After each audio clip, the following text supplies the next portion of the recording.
여러분 안녕하십니까? 가장 빠른 종합뉴스 뉴스큐 시작합니다.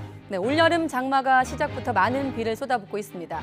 자, 그런데 이번 장마를 이상한 장마라고 부릅니다. 왜 그런지 이례적인 열대 현상과 함께 오늘은 여름 날씨 집중 전망하겠습니다. 미 연방대법원의 낙태권 폐지 판결 이후 미국 전역에 여진이 계속되고 있습니다. 특히 개별 주의 성향에 따라 분위기가 다른데요. 보수 성향으로 분류되는 텍사스주에 있는 해외 리포터 연결해 현지 분위기 들어보겠습니다. 네, 뉴스큐 오늘은 국회로 먼저 가보겠습니다. 더불어민주당이 오늘 오후 7월 임시국회 소집을 요구했습니다. 사실상 의장단 단독 선출 수순을 밟으며 여당을 압박하는 건데 국민의힘은 입법 독재 신호탄이라면서 강하게 반발하고 있습니다. 서해 공무원 피격 사건의 진실을 둘러싼 여야 공방도 계속되고 있습니다. 국회 취재기자 연결합니다. 박기환 기자. 네, 국회입니다. 네, 한 달째 공전하고 있는 국회. 결국 야당이 임시국회 소집에 나섰군요. 네, 민주당은 오늘 오후 7월 임시국회 소집 요구서를 소속 의원 170명 전원의 이름으로 국회의사과에 제출했습니다. 법제사법위원장을 여당에 양보하는 대신 사법개혁특위에 참여하라는 제안에도 후반기 원구성 협상에 진척이 없자 단독으로라도 후반기 국회를 열겠다는 겁니다. 의장단 선출은 물론 상임위 구성도 단독으로 진행할 수 있다는 압박 메시지를 여당에 던진 것으로 해석됩니다. 특히 마지막 협상 여지를 줬지만 특사 자격으로 필리핀에 가는 국민의힘 권성동 원내대표는 협상의 의지가 없다고 날을 세웠습니다. 박홍근 원내대표 발언 들어보시겠습니다. 어떤 양보도 없이 철벽같이 고집만 피고 있는 국민의힘은 역대 어느 여당도 보여주지 않은 국회 정상화를 의도적으로 가로막는 새 기록을 쓰는 중입니다. 공항 체크인을 할 때가 아닙니다. 민생 체크인이 우선이고 국회 체크인이 급선무입니다. 그러나 국민의힘은 검수완박 후속 조치인 사개특위는 받아들일 수 없다는 입장을 굽히지 않고 있습니다. 의장단과 법사위원장을 먼저 선출하자고 역제안한 상태인데요. 이런 상황에서 민주당이 임시국회 소집을 강행하겠다고 하자 입법 독재, 정부 발목 잡기라며 맹비난했습니다. 권성동 원내대표 이야기 들어보겠습니다. 민주당이 일방적으로 본회의를 소집한다면 이는 입법 독재 재시작의 신호탄이 될 것입니다. 또다시 우리 국회가 지켜온 협치 정신을 짓밟는 것입니다. 민주당은 일단 모레 의원총회를 열고 원구성 협상 상황과 상임위 배분 문제 등을 보고할 예정입니다. 네, 서해 공무원 피격 사건에 대한 여야 공방도 오늘 이어지지 않았습니까? 네, 먼저 국민의힘 하태경 의원은 자신의 SNS에 지난 2020년 9월 22일 저녁 대통령 서면 보고 내용이 월북이 아닌 추락이었다는 제보가 있었다고 밝혔습니다. 추락으로 추정되는 사고가 있었고 북측 해역에서 우리 국민이 발견됐다는 내용이 보고됐는데 다음 날 청와대 회의를 거쳐 24일 발표된 건 월북이었다고 주장했습니다. 그러면서 다시 한번 서훈 전 국가안보실장이 가장 잘할 것이라며 해명을 요구했습니다. 이와 별개로 국민의힘 진상조사TF는 통일부를 찾아 사고 직후 북측에 구조 요청을 할 수 있는 채널이 있었는지 문재인 정부의 조치가 적절했는지 조사하고 있습니다. 민주당도 서해 피격 공무원 사건 TF 첫 회의를 열고 반격에 나섰습니다. 김병주 황희 의원 등 당시 보고를 받았던 전반기 국방위와 정보위 위원 등이 모여 당시 상황을 재구성하고 있는데요. 김 의원은 새로운 증거나 정황도 없이 같은 팩트로 해석만 뒤집었다며 윤석열 정부가 월북몰이로 국정 어려움을 타개하려는 것이라고 질타했습니다. 여기에 법치농단, 경찰 장악 저지를 위한 대책단도 출범했습니다. 박범계 전 법무부 장관과 전해철 전 행정안전부 장관을 단장으로 법무부 인사정보관리단과 경찰국 설치에 정면 대응할 방침입니다. 네, 그리고 간만에 민생행보 직문이 있네요. 자, 경제위기가 이어지고 있는 가운데 여야가 민생행보에도 나섰다고요? 네, 먼저 국민의힘은 오늘 한국은행과 금융위, 금감원 간부들과 함께한 물가안정특위 회의에서 분기별로 개별 공시하는 예금과 대출금리 차이를 월별로 통합 공시하도록 요청했습니다. 금리 차이로 인한 은행이 과도한 이익으로 이른바 영끌족과 자영업자의 줄도산을 막기 위해서입니다. 직접 들어보시겠습니다. 5대 금융그룹은 1분기 11조 3천억 원이라고 하는 사상 최대의 이득을 실현을 했습니다. 이러한 초호황에는 2018년 6월 이후 최대 폭을 기록하고 있는데 예대 금리 차로 인해 이익 창출이 있었기 때문이라는 문제가 나오고 있습니다. 이와 함께 금리 상환형 주택담보대출 판매를 연장하고 저신용 서민층 대출인 새희망홀씨 예산 규모도 확대할 것을 금융당국에 요구했습니다. 민주당도 경제위기 대응 특별위원회를 가동했습니다. 김태년 위원장은 경제위기 속에 기업에 경도된 정부 대처가 안일하다며 비상경제대응본부를 가동하라고 주문했습니다. 들어보시겠습니다. 취임하고 지금 50일 정도가 지났는데 즉각적으로 시행할 수 있는 비상경제 대책 하나가 지금 없는 게 실정입니다. 언론적인 이야기만 한마디 내놓고 뭐 이런 관련한 대책 회의 한번 지금 개최를 하지 않고 있습니다. 여기에 정부가 놓친 서민 민생 대책도 직접 챙기겠다고 말했습니다. 지금까지 국회에서 YTN 박견입니다. 나토 정상회의 참석을 위해 첫 해외 순방에 나선 윤석열 대통령이 스페인 마드리드에 도착했습니다. 윤 대통령과 참모진 등이 탄 공군 1호기는 우리 시각으로 새벽 4시 15분쯤 마드리드 바라하스 국제공항에 착륙했습니다. 윤 대통령은 숙소로 이동해 휴식을 취한 뒤 우리 시간으로 밤 10시 50분 호주 정상회담을 시작으로 공식 일정에 돌입합니다. 네, 3박 5일간의 외교전. 내일 나토 정상회의를 계기로 한미일 정상도 4년 9개월 만에 만나게 되는데 북한 비핵화 삼각공조가 비중 있게 다뤄질 전망입니다. 또 글로벌 공급망과 경제연대 등 3국의 경제안보 협력 강화 방안이 모색될지 주목됩니다. 이교준 기자의 보도입니다. 한미일 정상은 이번 회담에서 북한의 비핵화를 위한 삼각공조를 재확인할 가능성이 큽니다. 나토 정상회의라는 국제 무대를 기회 삼아 북핵 문제의 시급성과 3국의 대북 대응 의지를 부각하는 데 주력할 것으로 전망됩니다. 나토라는 무대에서 북한의 핵실험이라든가 전략무기 고도화가 상당히 우려스럽고 시급한 상황이다. 뭐 이런 기본적인 메시지들을 그 자리에서 한미일이 공동으로 발신해주는 의미, 이게 주요할 거라고 보여지고. 그러면서 북한을 향해 대화의 장으로 나올 것을 거듭 촉구할 것으로 보입니다. 대북 공조 강화와 함께 영내 경제안보 협력도 3국 정상회담의 주요 의제가 될 것으로 전망됩니다. 글로벌 공급망 협력과 함께 미국 주도의 인도태평양 경제 프레임워크 IPF 관련 경제안보 현안이 핵심 의제로 거론됩니다. 이번 회담을 계기로 미국이 한미일 협력 강화를 위해 한일 관계 개선 노력을 적극 요청할지도 관심사입니다.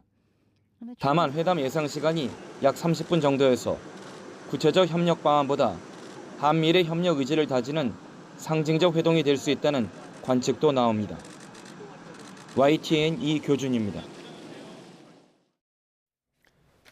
중국 관련 매체들은 윤석열 대통령의 나토 정상회의 참석이 한중 관계를 약화시키고 한반도의 평화와 안정에 부정적 영향을 줄 것이라고 주장했습니다. 공산당 기관지 인민일보 계열인 글로벌타임스는 한국 정부가 미국에 의존해 점차 외교적 독립성을 상실할 경우 중국과의 관계는 더 복잡해질 것이라면서 이같이 내다봤습니다. 네, 뇌물수수 등 혐의로 징역 17년형을 선고받은 이명박 전 대통령이 건강 문제를 이유로 들며 형 집행 정지를 신청했습니다. 현재 심의위원회가 수용 여부를 논의하고 있는데 오후 늦게 결정이 날 것으로 보입니다. 현장에 취재기자 나가 있습니다. 김철희 기자. 네, 서울대병원에 나와 있습니다. 네, 김 기자가 나가 있는 곳이 서울대병원. 자, 이명박 전 대통령 현재 교도소가 아니라 병원에 입원 중이죠? 네, 이명박 전 대통령은 지난주부터 안양교도소를 떠나 이곳 서울대병원에 입원하고 있습니다. 당뇨, 합병증 등 지병이 주요 이유인데 이전에도 입원과 퇴원을 여러 차례 반복해 왔습니다. 이달 초에는 수원지방검찰청 안양지청에 건강악화를 이유로 들며 아예 형 집행정지 신청서도 냈습니다. 형사소송법에 따르면 수용자의 건강이 극도로 나빠지는 등 형의 집행이 가혹하다고 볼 만한 사유가 있을 때 집행정지 신청을 할 수 있습니다. 형 집행정지가 받아들여지면 이 전 대통령의 건강이 회복될 때까지 형의 집행이 멈추게 됩니다. 검찰이 지정한 장소에서 머물며 치료를 받게 되는 건데요. 이 전 대통령은 앞서 서울 동부구치소에 수감 중이던 2020년에도 코로나19 감염 우려를 이유로 형 집행정지를 신청했지만 허가되지 않았습니다. 네, 그렇다면 형 집행정지 결과는 언제쯤 나올 예정입니까? 네, 심의위원회 자체는 오후 2시쯤 시작이 됐습니다. 심의위원회 차장검사가 심의위원장을 맡았고요. 학계나 법조계 등 다른 외부 인사들도 심의위원회에 참석을 했습니다. 다만 오늘 심의위원회에는 이명박 전 대통령 사건뿐 아니라 다른 신청건도 들여다볼 예정이라서 결과는 오후 늦게 나올 것으로 보입니다. 다만 저녁 늦게까지는 시간이 걸리지 않을 거라는 것이 대체적인 관측입니다. 심의위에서 결과가 나온다고 해도 절차가 마무리되는 건 아닙니다. 심의위원회가 결과를 올리면 수원지검장이 최종 결정을 해야 하고요. 이후 안양지청의 결과가 통보되면 안양교도소 출소 절차를 거치게 됩니다. 앞서 이 전 대통령은 자동차 부품업체 다스의 자금 수백억 원을 횡령하고 삼성에서 거액의 뇌물을 받은 혐의로 기소돼 대법원에서 징역 17년형을 확정받았습니다. 지난 2018년 3월 구속 수감된 뒤 석방과 수감을 반복해온 이 전 대통령은 원래대로라면 95살이 되는 2036년까지 형을 살아야 합니다. 오늘 결정으로 이 전 대통령이 석방되면 이후 광복절 사면 논의까지 불붙을 전망인데요. 광복절 특사 논의에는 이 전 대통령뿐 아니라 핵심 야권 인사와 주요 기업인을 포함하는 방안 등도 거론되고 있어서 한동안 논란이 이어질 전망입니다. 지금까지 서울대병원 앞에서 YTN 김철입니다. 네, 중부지방에 폭우가 본격적으로 시작이 되고 있습니다. 수도권에는 비와 강풍이 이어지면서 주요 하천의 수위가 조금씩 오르고 있습니다. 이번 주 내내 중부 지역을 중심으로 폭우가 쏟아진다는 예보가 있어 안전사고와 비 피해에 유의해야겠습니다. 현장에 나가 있는 취재기자 연결합니다. 황윤태 기자. 네, 경기 연천군 군남댐에 나와 있습니다. 네, 현장 기상 상황 어떻습니까? 네, 제 뒤로는 보시는 것처럼 많은 빗방울이 쏟아지고 있습니다. 오전 내내 비가 그쳤다 내렸다를 반복했지만 지금은 계속 비가 내리고 있고 비출기도 점점 강해지고 있습니다. 댐의 방류량은 육안으로도 확연히 늘어나는 모습입니다. 제 뒤로 보이는 군남댐의 수위는 계획 홍수위 40m에는 한참 미치지 못하지만 빠르게 상승하고 있습니다. 오늘 새벽 26m 정도에 머물렀는데 지금은 28m를 넘었습니다. 경기도 연천과 파주 지역에는 오전 10시 반을기에 호우특보가 발효됐고 서울 전 지역과 수도권 대부분 지역에는 비와 함께 강풍이 불고 있는 상태입니다. 홍수 조절용 댐인 군남댐은 현재 초속 2100세제곱미터 정도의 물을 방류하면서 수위를 유지하고 있습니다. 방류량과 유입량 모두 오늘 오전보다 2배 이상 늘어난 상황입니다. 임진강 쪽도 눈에 띄게 수위가 높아졌는데요. 북한 쪽 임진강에서 흘러온 물이 지나는 필승교 수위는 오후 1시 반 기준 4.3m를 넘겼습니다. 오늘 오전 9시와 비교할 때 2m 넘게 불어난 수치입니다. 임진강 하류 지역에 있는 파주 비룡대교 수위도 비슷한 수준인 3.2m를 기록하고 있습니다. 장마철이 본격적으로 시작됐지만 정부는 아직 올해 내린 비의 양이 예년보다는 부족하기 때문에 대규모 댐 방류는 필요하지 않다고 보고 있습니다. 어제 기준 전국 용수댐 저수량은 예년의 68% 수준인데요. 모레까지 수도권에만 300mm가 넘는 비가 쏟아질 것으로 예보돼 수위는 빠르게 높아질 가능성이 큽니다. 이번 장마는 남북으로 좁고 동서로 긴 비구름 형태 때문에 지역별 강수량 편차가 큰 특징이 있어 특정 지역의 수위가 급격히 높아질 확률도 높습니다. 기상당국은 폭우가 북한 황해도 부근의 많은 비와 합쳐져 임진강과 한탄강 수위가 빠르게 높아질 수 있다면서 캠핑장과 피서지 야영객들에게 사고와 비 피해가 없도록 각별히 유의하라고 당부했습니다. 행정안전부도 다음 달 1일까지 파주와 연천을 포함한 접경 지역 수위가 계속 상승할 거로 보고 경보방송 등으로 위험 지역 출입을 통지하고 안전수칙을 홍보할 예정입니다. 지금까지 경기 연천군 군남댐에서 YTN 황윤태입니다. 북한에도 연일 폭우와 집중호우가 쏟아져 평양 도심을 관통하는 보통강 수위가 위험 수위에 근접하고 있습니다. 조선중앙TV는 오늘 어젯밤부터 오늘 새벽까지 평양시에서 폭우를 동반한 많은 비가 내렸다며 또 평양 일부 지역의 강수량이 150mm까지 예상된다고 전했습니다. 네, 통일부는 북한의 황강댐 등 북측 수역의 댐 방류 시 사전에 통지해달라고 공개적으로 요구했습니다. 통일부는 오늘 입장문을 내고 남북 합의에 따라 북측이 북측 수역의 댐 방류 시 사전에 우리 측에 통지해 줄 것을 북측에 요구한다고 밝혔습니다. 네, 서울은 많은 비가 내리고 강한 바람이 불면서 잇따라 가로수가 쓰러지고 한때 정전 사태가 발생하기도 했습니다.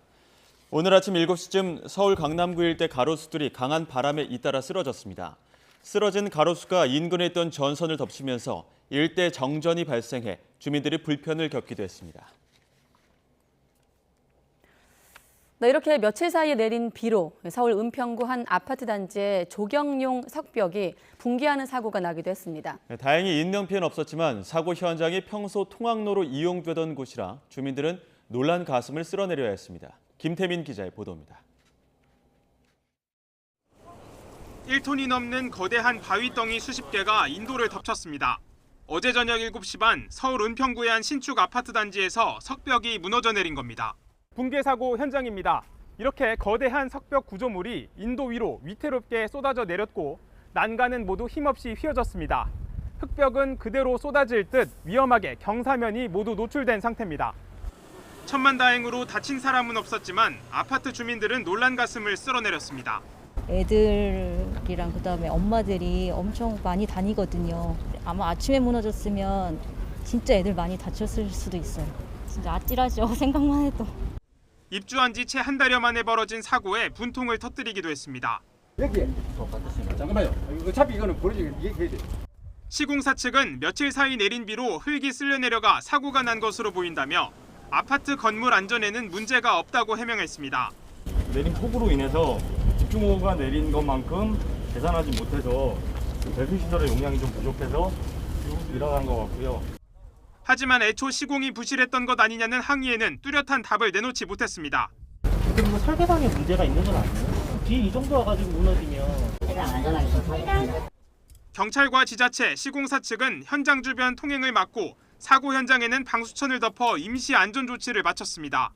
이어 정밀 안전 진단을 통해 추가 사고 위험이 있는지 파악하고 보강 작업에 착수하겠다고 밝혔습니다. 하지만 앞으로 더 많은 비가 예보된 상황에서 주민들의 불안은 커지고 있습니다. 축길 옆에 지나가야 되는데 이게 뭐 언제 무너질지 모르는 상황이니까 크게 불안한 거죠. YTN 김태민입니다.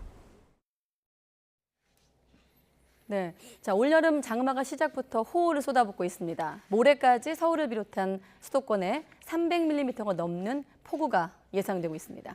취약 시간대인 밤 사이에 집중되고 지역을 옮겨 다니는 게릴라 호우여서 비 피해가 우려됩니다. 장맛비 전망부와 주의해야 할 점을 취재 기자와 함께 알아보겠습니다. 문화생활과학부 김진두 기자 나와 있습니다. 어서 오십시오. 네, 안녕하세요. 자, 김진두 기자, 앞서 오프닝에서 이상한 장마를 좀 부른다 이렇게 좀 궁금증을 제가 만들었는데 왜 좀 특별한 이유가 있습니까? 장마가 좀 이상합니다. 실제로 이상한 게 네. 장마가 만들어지는 원인이 있거든요. 예. 그 원인은 무더위를 몰고 오는 북태평양 고기압 세력이 확장하면서 장마 전선이 형성됩니다. 그러니까 남쪽에 뜨거운 공기, 북쪽에 차가운 공기 경계에서 정체 전선이 만들어지는데 그게 장마거든요. 네. 그런데 올해 장마는 북태평양 고기압 세력이 완전히 예년과 다릅니다. 보실까요? 네. 왼쪽 게 예년의 장마 전선의 형태인데 북태평양 고기압이 어디까지 와 있습니까? 일본까지 와 있습니다. 일본 정도를 뒤덮고 있는 상태에서 조금 더 강하게 밀면 우리나라 쪽으로 장마 전선이 올라오고 약간 수축을 하면 제주도 부분까지 장마 전선이 내려가는 이런 형태였거든요. 예년에는? 그런데 네. 예년이 이게 정상적인 장마 네. 형태입니다. 그런데 오른쪽을 보시면 올해는 북태평양 고기압이 우리나라까지 덮어버렸습니다. 네. 이런 경우는 저도 처음 봤는데 남부지방 상당 부분을 지금 남부지방을 이미 덮었고요. 네. 실제로 저 경계는 장마전선의 경계를 중부지방으로 해놨지만 현재 장마전선은 어디에 있냐면 DMZ 북쪽에 있습니다. 그러니까 북한 지방에 있는 거예요. 그러니까 무더위를 몰고 온 북태평양 고기압이 거의 우리나라를 덮고 있는 형태까지 왔거든요. 네. 이거는 장마가 끝나는 시기, 그러니까 7월 말 정도쯤에 북태평양 고기압이 확장하면서 장마가 끝나고 무더위가 시작되는 시기 아니면 무더위가 시작이 돼서 8월 하순, 그러니까 가을 장마로, 그러니까 무더위가 서서히 물러나면서 가을 장마가 오는 시기, 그러니까 한 달이나 두 달 뒤에 나타날 현상이 지금 나타나고 있는 겁니다. 만일에 이 형태가 그대로 유지가 되면 이거 장마 끝이라고 봐도 되는 거죠. 북태평양 고기압이 그대로 유지가 된다면 네. 조금 더 세게 올라가면 장마는 끝나는 겁니다.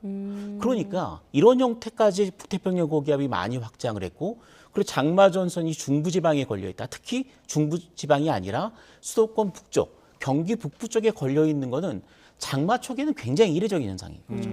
이제 장마가 시작됐는데 기상도만 봤을 때는 장마의 끝 무렵에 가 있는 기상도를 그렇죠. 보이고 그래서 있습니다. 이상한 장마라고 이야기를 하는 시작하자마자 겁니다. 끝나는 겁니까? 그렇다고 봐야 될 수도 있는데 되겠지만, 네. 그게 아닙니다. 현재 상황으로는 네. 이 고기압이 계속해서 말씀드린 장마 끝, 무더위 시작인데 이게 수축할 가능성이 있다라는 거죠. 그러니까 본격 무더위까지는 아닌데 네. 장마 시작 시기는 맞는데 시작 시기에 너무 북태평양 고기압이 돌출하면서 확장했기 때문에 이상한 장마가 시작됐다라고 말씀드릴 수 있는 자, 겁니다. 그러면 북태평양 고기압이 좀 이상하게 확장했다는 걸 좀 그래픽을 통해 설명하셨는데 네네. 우리가 좀 피부로 와닿는 것들, 체감하는 건 어떤 변화가 있습니까? 열대야가 나타났습니다.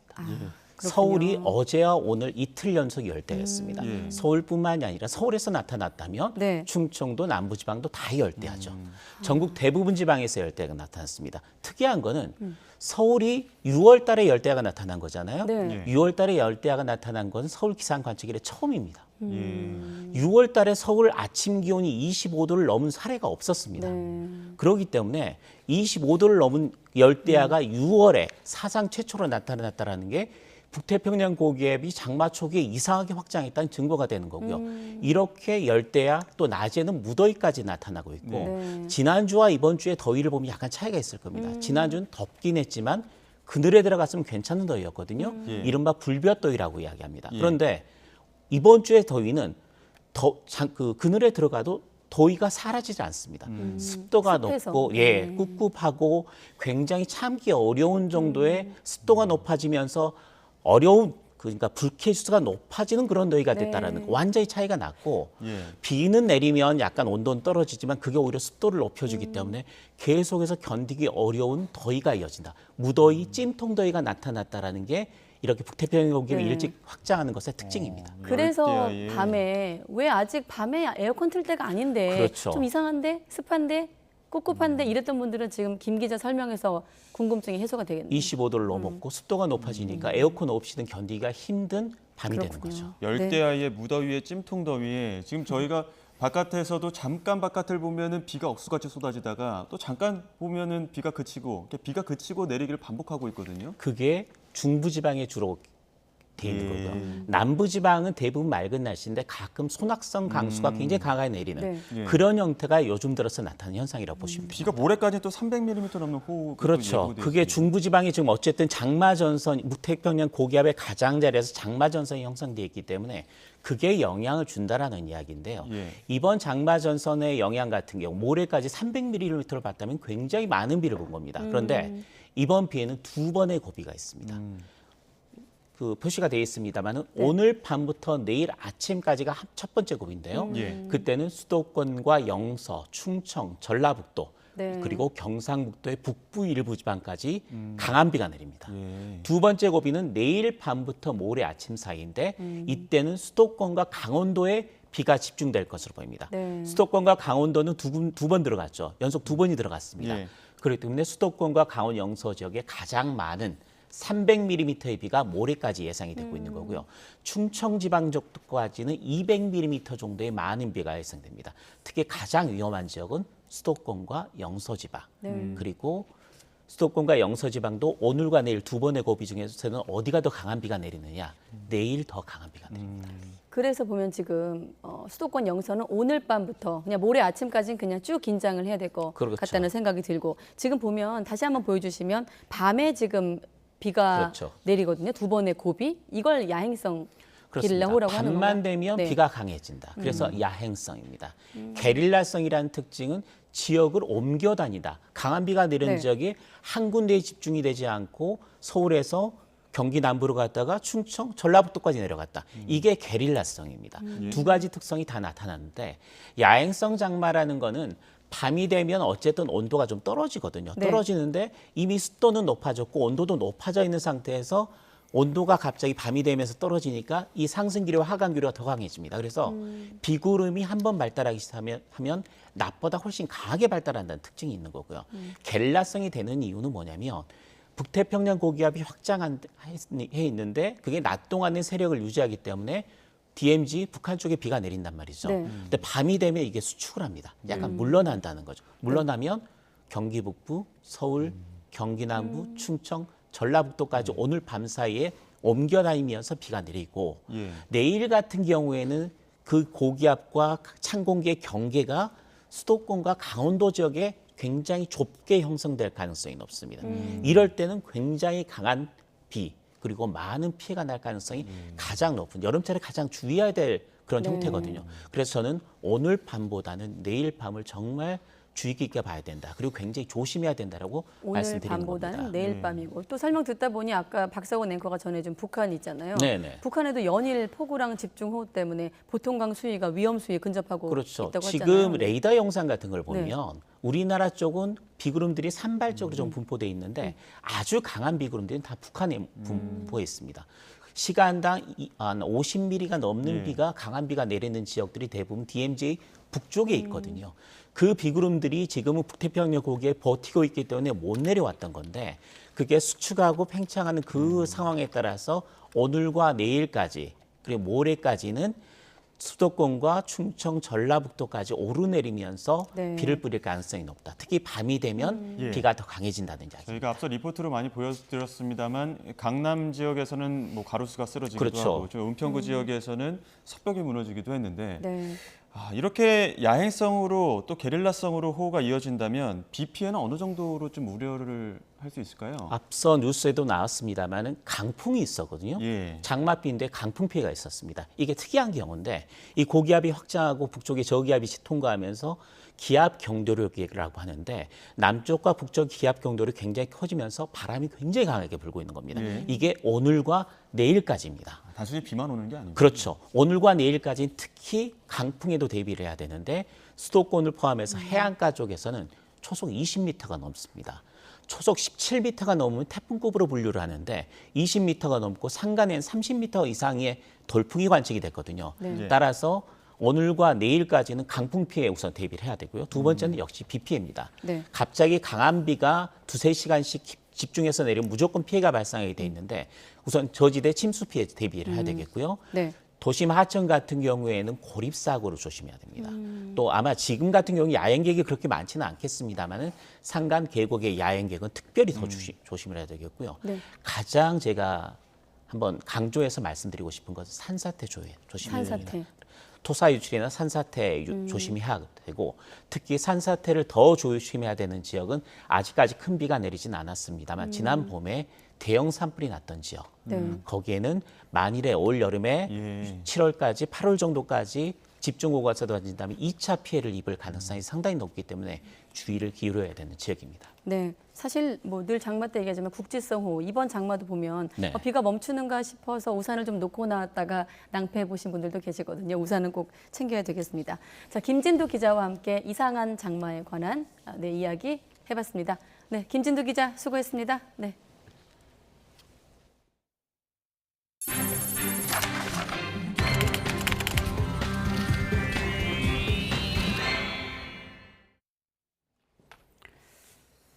네, 속보가 들어왔네요. 네, 민주당 홍영표 의원, 이를테면 친문계 핵심으로 좀 분류되는 의원인데 홍영표 의원이 8월 전당대회에 불출마하겠다 선언했다라는 속보가 들어왔습니다. 최근에 어떤 전당대회 관련해서 불출마 권유를 받기도 했던 인물 중에 하나인데 이렇게 되면 전해철 의원에 이어서 홍영표 의원까지 이른바 친문계 당권 주자가 모두 불출마하게 됐습니다. 예, 다시 한번 전해드리겠습니다.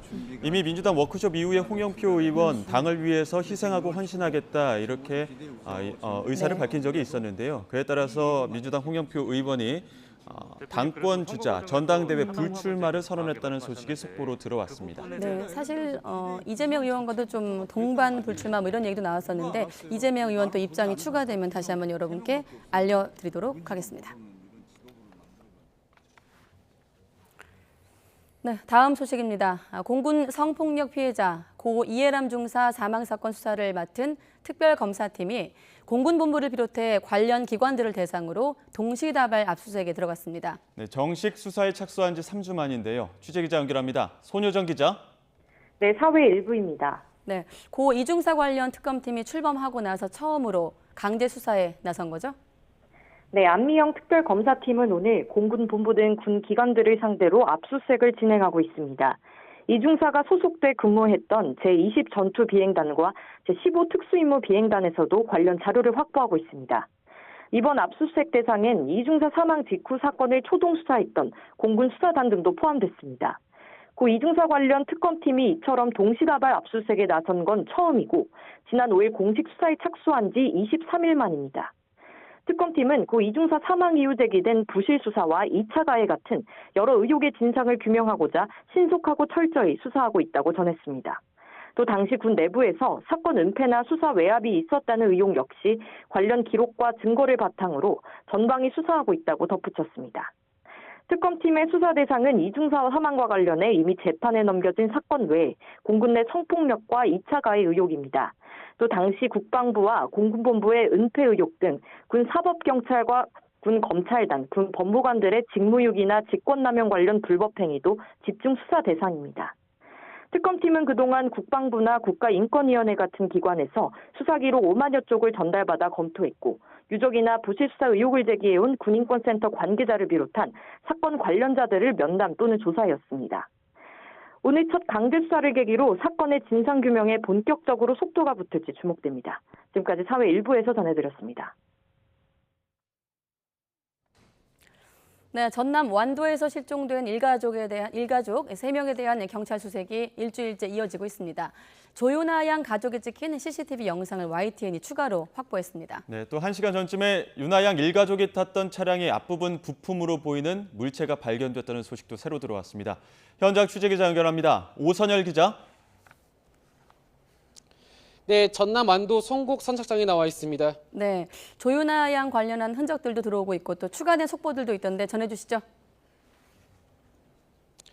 네, 경찰은 조윤아 양 가족의 통신과 금융계좌 기록을 받아 분석하고 있는데요. 이 조윤아 양 가족은 행방이 묘연했던 지난달 28일에도 완도 명사시내 해수욕장 인근 펜션에서 머물렀던 것으로 확인됐습니다. 기존에 머물던 펜션에 방이 없어서 100m 떨어진 인근 펜션으로 이동한 건데요.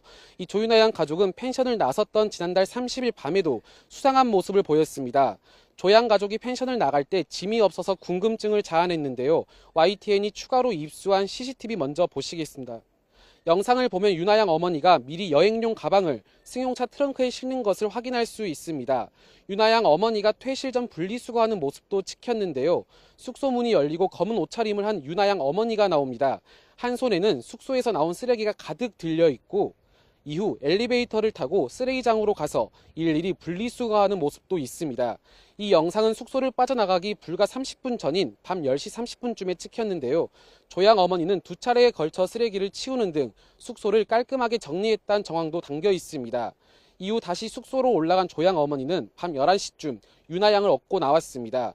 지난달 24일부터 대부분 이곳 펜션에서 머무는 동안 아이는 거의 방 안에만 있었고 부모만 하루에 한두 차례 외출한 장면이 찍히기도 했습니다. 이곳 완도 신지면 일대에선 윤아 양의 흔적을 찾기 위한 수색이 일주일째 계속되고 있는데요. 경찰은 오늘 인근 야산과 해안가 등에 수색 인력 170명을 투입했습니다. 1시간 전인 오후 3시 20분쯤에는 이곳 선착장 앞바다에서 윤아 양 가족이 탔던 아우디 차량에 부품으로 추정되는 물건도 나왔습니다. 경찰은 윤아 양 아버지 휴대전화가 끊긴 최종 기지국과도 같은 위치라고 밝혔는데요.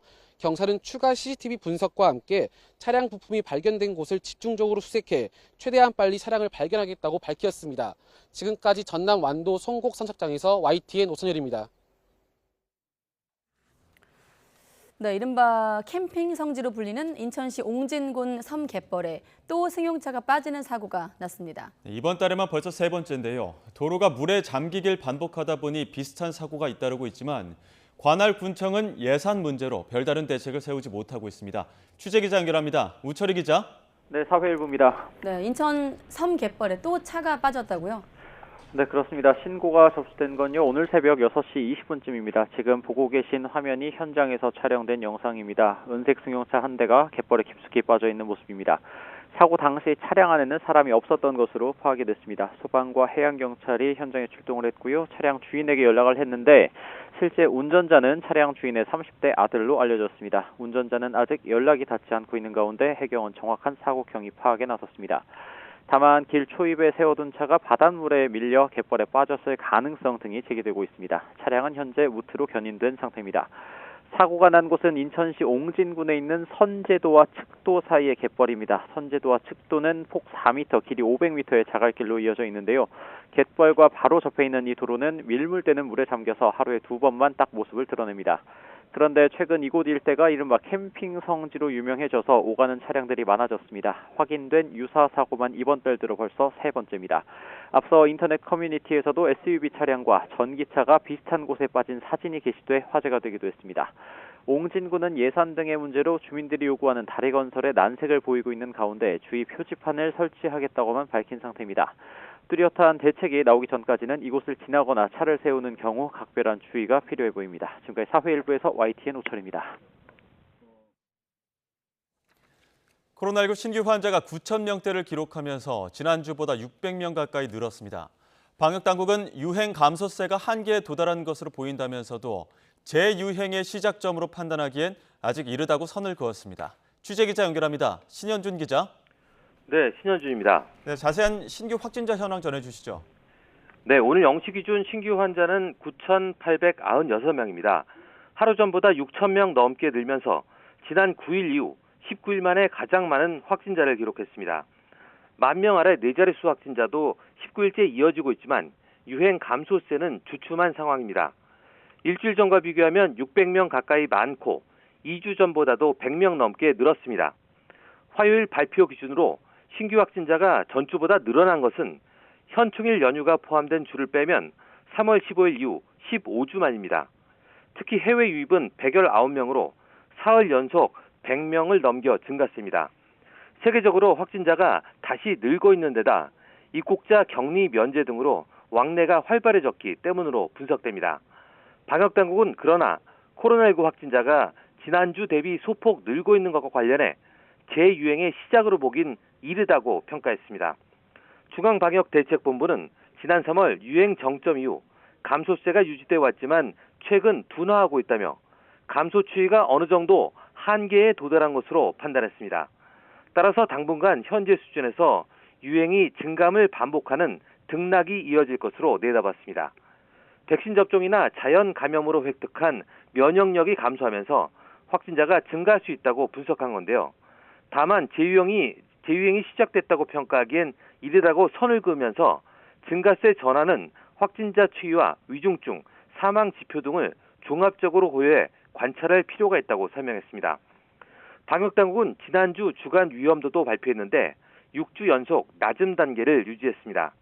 주간 신규 확진자도 하루 평균 7,057명으로 5.7% 줄며 3월 셋째 주 이후 14주 연속 감소세입니다. 감염 재생산 지수도 0.91로 13주 연속 1 미만을 유지하고 있지만 6월 첫째 주 이후 4주째 커지는 양상입니다. 위중증 환자는 6명 중 62명으로 17일째 두 자릿수를 유지하고 있습니다. 하루 새 숨진 환자는 5명, 누적 사망자는 24,530명으로 치명률은 0.13%입니다. 지금까지 사회 2부에서 YTN 신현주입니다. 국내 첫 원숭이 두창 확진자의 접촉자 중 현재까지 의심 증상이 나타난 사례는 없는 것으로 확인됐습니다. 질병관리청은 원숭이 두창 확진자와 접촉한 49명 가운데 의심 증상이 나타나 입원한 사례는 없다고 밝혔습니다. 국내 첫 원숭이 두창 확진자인 내국인 A씨는 지난 21일 독일에서 입국한 뒤 직접 질병청에 의심 신고를 했고 국가지정 입원치료병상인 인천의료원에서 이송된 이후 확진 판정을 받고 현재 격리 치료 중입니다. 원숭이 두창의 국내 추가 유입을 막기 위해 중앙방역대책본부는 해외 체류자를 대상으로 원숭이 두창 예방 정보를 문자 메시지로 발송하고 검역 정보 사전 입력 시스템에서 유증상자 신고를 팝업창으로 안내하고 있습니다. 또 입국장에서는 원숭이 두창 안내 포스터를 게시하고 유증상자를 대상으로는 안내 교육을 실시하는 등 전 과정에서 입국자들의 자발적인 신고를 독려하고 있습니다.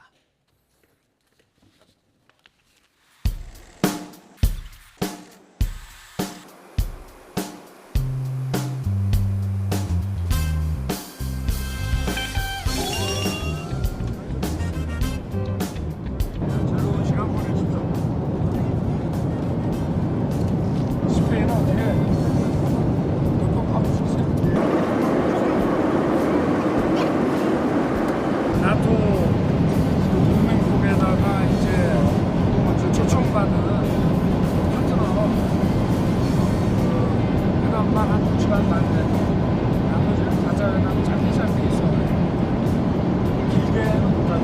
저희 혹시 10시간 넘게 비행하시는 동안 어떻게 좀 시간을 보내셨나요? 첫 순방이시고. 프리미어 축구하고 저 유로컵 있잖아요. 그거 좀 보고 그리고 뭐 책 좀 보고 그랬습니다. 같이 내려오시는 거예요? 여사님 여기 사는 건가요?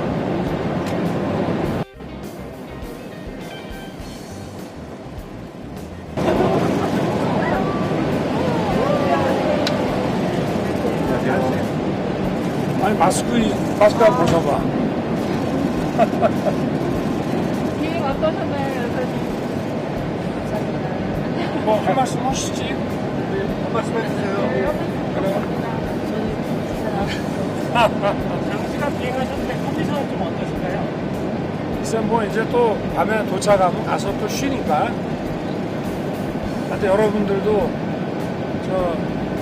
이게 뭐 15시간씩 비행기 타야 되니까 하여튼 먼 길 컨디션 유지 잘 하시고 들이대서 좀 즐거운 시간 많이 보내세요.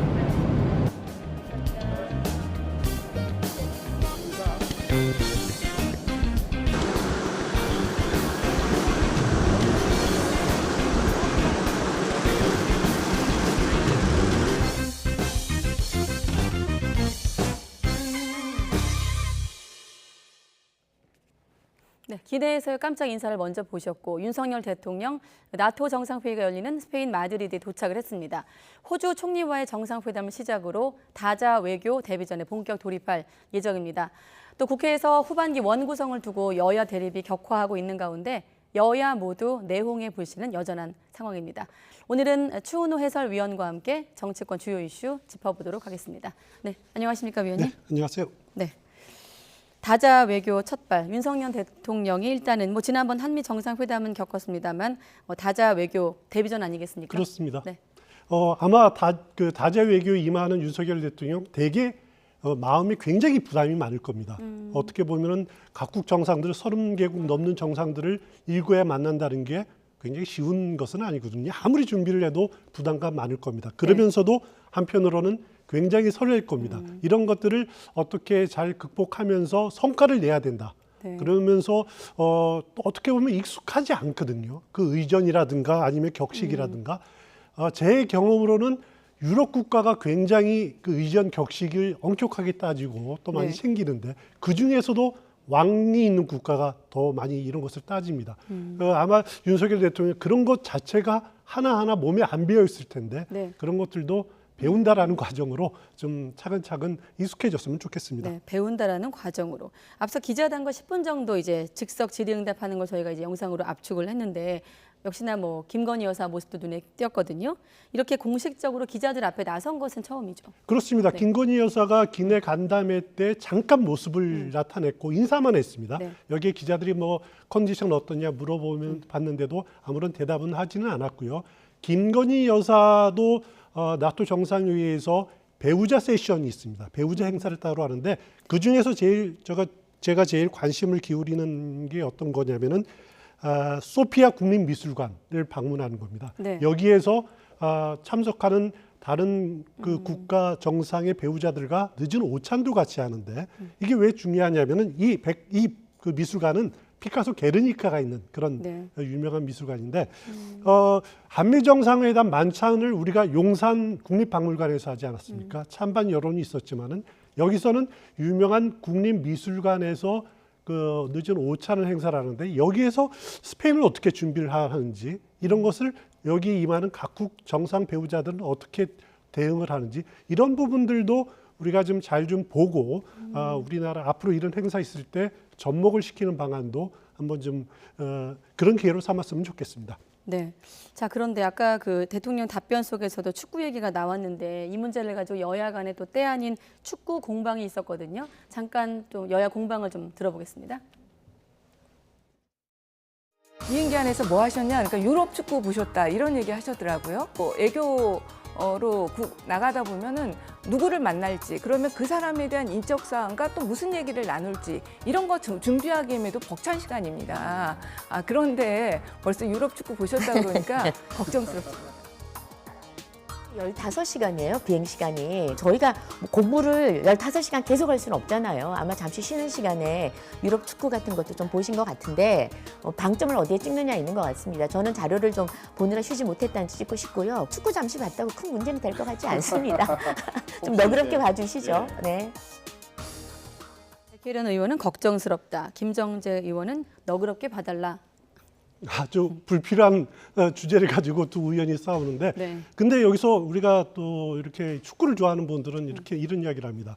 유럽인들에게 축구라는 것은 단순한 스포츠가 아니거든요. 이것은 삶의 일부분이기 때문에 유럽을 이해하려면 축구를 좋아하지 않을 수가 없습니다. 우메르트 에코가 이런 표현을 했습니다. 이탈리아 분인데 축구 경기가 열리는 일요일에 과연 혁명이 일어날 수 있을까 이렇게 네. 표현할 정도로 유럽인들은 축구를 정말 좋아하고 또 어떻게 보면은 사족을 못 쓰는 그런 편인데 유로컵을 봤다 그랬죠. 아마 네이션스컵 진행되는 것을 봤을 겁니다. 네. 그런 것을 알아야지 각국 유럽 정상들하고 이야기할 때 재밌는 화제로 쓸 수 있는 거죠. 그렇기 때문에 이런 주제는 좀 여유를 가지고 볼 필요가 있지 않느냐라는 게 저는 개인적으로 그렇게 생각을 합니다. 네, 그래도 답변 속에 좀 다자 외교 첫 무대이니만큼 좀 우리 대통령으로서 이런저런 좀 준비를 하고 있다는 내용이 좀 포함됐으면 어떨까 하는 어떤 지적 그렇습니다. 아니었을까 싶기도 해요. 네, 워낙 중요한 무대니까. 기자 간담회 때 기자들이 이 같은 주제를 한 두세 번 물어봤더라고요. 어떤 질문에는 처음에는 보니까 너무 자료 열심히 본다고 쉴 틈이 없었다라는 답도 있었고, 또 재차 물어보니까 뭐 자료도 보고 책도 보고 또 축구도 봤다 이렇게 대답을 했는데 한 부분만 떼놓고 보니까 그런 공격을 할 수 있다. 그렇게 생각이 됩니다. 네, 알겠습니다. 자, 아까 또 김건희 여사에게 잠깐 했는데 또 연결해서 지금 보면 김건희 여사가 최근에 보폭을 점차 넓히면서 개인 팬카페도 주목을 받고 있는 상황인데 국민의힘도 김용태 의원의 언급이 또 화제가 되고 있습니다. 그 팬클럽 회장을 향해서 친목단체 목적에 맞게 좀 제의를 해라라고 했더니 또 그 팬클럽 회장은 강신업 변호사죠. 정치적 결사체다 이렇게 또 맞받았거든요. 그렇습니다. 이 단체는 좀 앞으로 어떻게 될까요? 일단 강신업 변호사도 정치를 했던 분입니다. 네. 바른미래당 대변인도 했었고 나름대로 정치를 좀 했었는데 왜 이런 그 논쟁이 나오냐면은 강신업 변호사가 계속 그 이준석 대표를 비판하는 글을 SNS에서 계속 올렸어요. 그러니까 이제 이준석 대표의 측근인 김용태 최고위원이 아니 친목 단체에 맞게 그 일이나 제대로 하지 왜 정치 문제에 개입을 하느냐, 그 코멘트 하느냐라고 이렇게 비판을 했던 겁니다. 그러니까 강신업 변호사가 어떻게 보면은 우리는 표현의 자유가 있는 것 아니냐. 그리고 건희사랑이라는 팬클럽은 윤석열 대통령과 김건희 여사의 지지단체다. 네. 그렇기 때문에 우리는 어떻게 보면은 정치적 성격의 결사체다라고 이렇게 주장을 했어요. 하지만은 누가 보더라도 이 팬클럽이 정치적 결사체가 될 수 없다라는 것은 명확하지 않습니까? 무슨 의도를 가지고 하는지 정확하게 저도 잘 모르겠습니다만, 그래서 제가 찾아보니까 작년에 강신업 변호사가 기고한 글에 이런 표현이 있습니다. 그 대한민국의 정당은 어떻게 보면 정치 이념으로 모인 결사체가 아니다. 선거용 집합체에 불과하다. 이렇게 비판을 한 글이 있더라고요. 네. 그러니까 강신업 변호사가 보기에는 국민의힘도 이준석 대표의 국민의힘도 정치적 결사체가 아니다라는 거죠. 오히려 내가 만든 이 클럽이 정치적 결사체다. 윤석열 대통령과 김건희 여사를 지지하는 결사체다라고 주장하는 건데 좀 일반인의 정서상 받아들이기에는 쉽지 않은 그런 주장이 아닌가 싶습니다. 네, 알겠습니다. 국민의힘 최고위원이 또 이런 발언을 해서 한번 질문으로 드려봤고 이번엔 국회 상황을 짚겠습니다. 결국 민주당이 7월 임시국회 소집 요구서를 제출했습니다. 여야 원내대표 목소리 한번 들어본 다음에 또 위원님과 이야기 이어가겠습니다. 민주당이 일방적으로 본회의를 소집한다면 이는 입법 독재 재시작의 신호탄이 될 것입니다. 또다시 우리 국회가 지켜온 협치 정신을 짓밟는 것입니다. 이 비상한 시국에 대통령은 나토행, 여당 원내대표는 필리핀행 비행기에 몸을 싣습니다.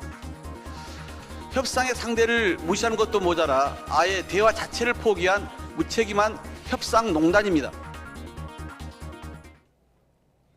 네, 이렇게 되면 이제 그동안 공백했던 이제 국회가 또 다시 돌아가나 싶긴 합니다만 또 논란이 예상되기도 하거든요. 어떻게 예상하십니까? 일단 오늘 임시국회 소집 요구서를 냈습니다. 그러면은 7월 1일에 임시국회 소집이 되는데 네. 그럼 지금 원래 임시국회 소집은 누가 하냐면 국회의장이 해야 됩니다. 그런데 지금 국회의장은 뽑지 네. 없는 공석인 상태죠. 이럴 때는 국회 사무총장이 그냥 소집 공고까지는 할 수가 있습니다. 그래서 이춘석 사무총장이 임시국회 소집 공고를 낼 거고 네. 만약에 국회 본회의가 열린다면 그것은 의장단 선출을 위한 거겠죠. 그러면은 임시의장은 누가 되느냐? 출석한 의원 중에서 가장 최다선 의원이 선수가 많은? 그렇습니다. 임시의장을 맡습니다. 그러면 지금 국회 최다선 의원은 박병석 전직 국회의장 의원이 7선이죠. 네.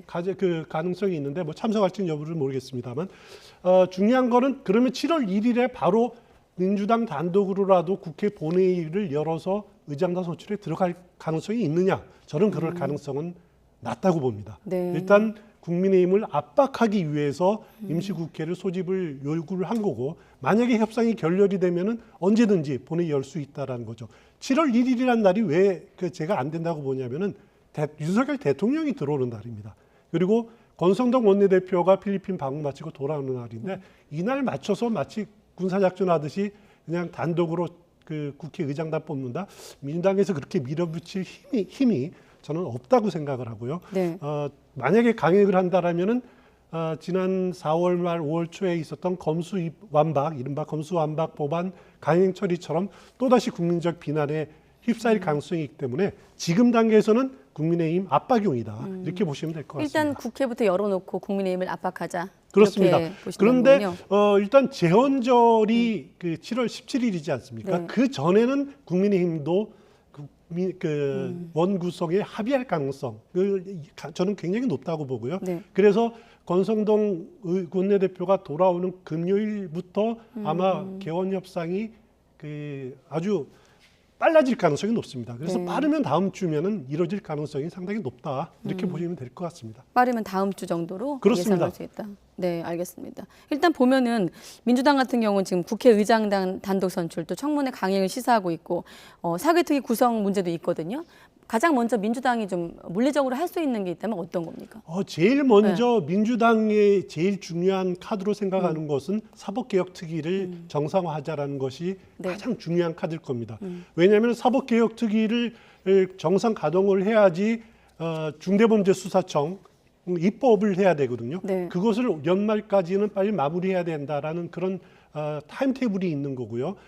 그렇기 때문에 그걸 정상적으로 가동하기 위해서는 국민의힘이 그냥 들어와야 되는데 국민의힘이 지금 받아들이지 않고 있다라고 하는 거죠. 검수완박 법안이 통과된 것을 현실화하는 것을 인정하는가 지금 안 받아들이는 상황인데 그런데 국민의힘 입장에서도 결국 보면은 그 사개특위 구성 결의안이 이미 5월 3일 국회 본회의를 통과됐습니다. 네. 그렇기 때문에 이걸 뒤집을 상황은 그런 그 방법은 없는 상황이거든요. 네. 그래서 오늘 권성동 원내대표가 민주당이 마음만 먹으면은 남자를 여자로 바꾸는 것 빼놓고는 다 할 수 있다.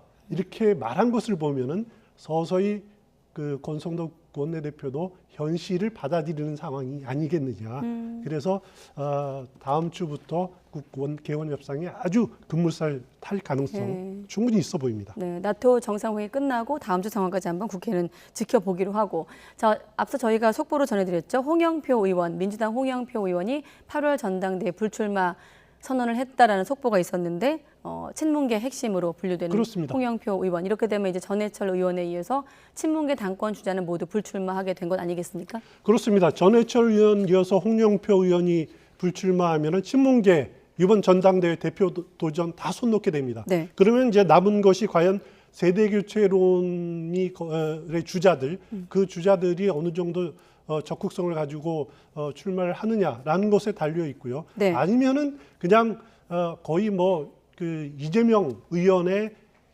동문회가 될 가능성이 저는 상당히 높지 않느냐 이렇게 네. 보여집니다. 네, 자 사실은 다음 질문 이제 이재명 의원의 출마와 관련된 건데 일단은 기정사실화 됐다는 분석이 나오고 있거든요. 지금 이재명 의원의 입장은 이렇게 되면 어떻게 되는 걸까요? 이재명 의원은 지금 출마 가능성 저는 거의 뭐 99.9%라고 보고요. 그리고 출마하면은 대표 선출 역시 99.9%라고 봅니다. 지금 네. 다른 변수는 거의 없다라는 생각이 드는데 그럼에도 불구하고 이재명 의원의 대표 도전에 대해서 상당히 민주당 내 많은 의원들 그리고 중진 정치인들은 상당히 우려를 표하는 목소리가 많습니다. 네. 그 이유를 들어보면 크게 세 가지인데 하나는 지방선거 대선 패배에 책임이 있는 이재명 의원이 어떻게 당 대표로서 당의 변화와 혁신을 이끌 수 있겠느냐. 네. 그거는 적임자가 아니다라고 하는 그런 주장이 하나 있고요. 또 하나는 대표가 만약에 된다면은 윤석열 정부의 검찰이 이재명 대표를 지금 의원을 겨냥한 수사가 여러 방면에 진행 중인데 네. 만약에 이재명이 무너지면은 그럼 민주당은 어떻게 되느냐라고 하는 우려가 두 번째 이제 불가론이고요. 네. 또 세 번째는 분당 가능성이 있다라는 거죠. 오늘 최근 들어서 보니까 김민석 의원이라든가 박영선 전 장관도 계속 분당 가능성에 대해서 우려하는 목소리를 내는데 지금 당장은 아니라도 이재명 의원이 대표가 됐을 경우에는 친문과의 갈등 이것이 보다 노정이 될 것 아니냐. 그러면은 분열의 에너지가 어느 순간에 폭발될 것 아니냐. 네. 그러면은 2024년 총선을 앞두고 당이 갈라질 가능성이 상당히 있다. 이재명 그 당시 대표가 되면은 어떻게 보면 친이 진영을 확대할 거고, 그러면 여기에 또 반대급부로 저항이 일어날 거고, 또 공천 학살이 일어날 거고, 그러면은 딴 살림을 이렇게 차릴 가능성이 높지 않겠느냐, 분당 가능성이 있다라는 것이 이제 세 가지 이유입니다. 그럼에도 불구하고 이재명 의원 측에서는 대안부재론, 이재명 의원 말고는 지금 위기의 민주당을 구할 사람이 없다라고 하는 대안부재론으로 저는 출마 가능성 100%라고 생각이 됩니다. 네. 민주당 얘기 여기까지 하기로 하고, 자, 다음은 국민의힘인데 결국 또 이준석 대표 질문으로 시작을 하게 됐습니다. 당내 인사들 간에 뭐 여러 갈래로 지금 갈등이 불거지고 있는 상황인데 국민의힘 안에서 이런 갈래의 목소리도 나왔습니다. 이기고 지고의 문제는 이미 끝난 얘기고 그동안 누적됐던 감정 이 폭발하는 거예요. 도저히 이제 지금은 이제 한 2년 후까지 총선이 남았기 때문에 그 사이에는 뭐 리더십을 좀 교체해야 되는 거 아닌가 이런 생각들이 자꾸 표출되면서 이용호 의원 얘기만 놓고 봤을 때 이제 그동안 감정이 좀 쌓여있던 게 폭발한 것이라고 한 건데 리더십 교체다, 교체 이런 말까지 나왔거든요. 그렇습니다. 사실 이용호 의원은 민들레 의원의 간사이기도 한데요. 그렇습니다. 민들레 모임. 네. 민들레 모임. 예, 이준석 대표를 겨냥을 한 이용호 의원 발언을 보면은 어떻게 보면은 이준석 대 친윤의 대결 구도를 이준석 대 중진 의원의 구도로, 중진들의 구도로 이렇게 좀 바꾸려고 하는 그런 의도가 역력히 보여요. 그러면서 2년 뒤 전당 총선까지 그 사이에 대표 교체를 필요한 것 아니냐, 리더십 교체 이야기했는데 그거는 이용호 의원이 걱정을 안 해도 이준석 대표 임기가 내년 6월까지 아닙니까? 자연스럽게 바뀌는 건데 지금 친윤의 한 의원 대표 주자 중에 한 명인 이용호 의원이 이렇게 윤석 대표의 리더십 교체를 이용하는 것은 너무 친윤과의 대결로 구도가 가는 것은 바람직하지 않다. 그 전선을 좀 확대하자라고 하는 의도가 저는 다분히 깔려 있다는 생각이 듭니다. 네, 물론 이제 그 임기 관련해서 윤리위의 어떤 변수가 있기 때문에 그것까지 그렇습니다. 포함해서 봐야 되겠습니다만 일단 이준석 대표 같은 경우 최근에 조금 연일 갈등이 좀 이어지는 상황에서 좀 숨고르기에 들어갔다 이런 분석도 있는데 위원님은 어떻게 보십니까? 그렇습니다. 대통령이 해외에 나가 있는 상황에서 당내 문제로 분란을 일으키는 것은 대표가 할 일이 아니죠. 그렇기 때문에 아마 오늘 내일 사이에 좀 숨고르기 하지 않을까라는 생각이 들고, 하지만은 분명한 것은 친윤의 생각은 어떻게 보면 당을 윤석열 당으로 리모델링하겠다 이런 생각들은 분명한 것 같아요. 여기에 과연 윤석열 대통령 이른바 윤심이 담겨 있는가 이것은 저도 잘 모르겠습니다만은 하여튼 친윤 의원들은 이번 기회에 하여튼 당을 리모델링을 해야 된다. 그런데 걸림돌은 이준석이다. 그렇기 때문에 이번 윤리위 뿐만 아니라 아마 만약 이때 불발이 된다면 다른 기회에서라도 끊임없이 이준석 대표를 흔들 가능성은 충분히 있어 보입니다. 네, 자 시간은 다 됐는데 제가 시간을 조금만 더 쓰고 요 질문까지 하죠. 이명박 전 대통령 형 집행 정지 논의가 시작이 됐고 오늘 안에 좀 오후 늦게 좀 결론 나올 것으로 예상되고 있거든요. 어떻게 또 예상할 수 있을까요? 저는 형 집행 정치가 충분히 이루어질 가능성이 높다고 생각이 되고요. 일단 네. 요건들을 많이 가졌습니다. 70대가 넘는 고령이고요. 지금 네. 81살이거든요. 그리고 지병이 있죠. 지금 서울대병원에 입원 중인데 계속 치료를 받고 있는 중입니다. 그렇기 때문에 이런저런 상황을 보면은 형 집행정지 가능성이 상당히 높아 보이고요. 그럴 경우에 8월 광복절 사면복권으로까지 이어지겠느냐. 그 부분은 뭐 대통령이 결정할 몫이라서 제가 이렇게 선뜻 말하기는 어렵습니다만 네. 대통령이 취임 1년 때 1년 안에 대사면을 할 가능성이 상당히 높습니다. 그렇기 때문에 그 첫 번째 주자로 이명박 전 대통령 이어서 사면 가능성까지도 이어질 가능성이 상당히 높다 이렇게 보시면 될 것 같습니다. 네, 자 지병을 이유로 수감 중에 입원과 퇴원을 반복하고 있는 이 전 대통령의 석방 여부 오후 늦게 나올 예정입니다. YTN 통해서 또 속보 확인하시기 바랍니다. 네, 추은호 해설위원이었습니다. 네, 오늘 고맙습니다.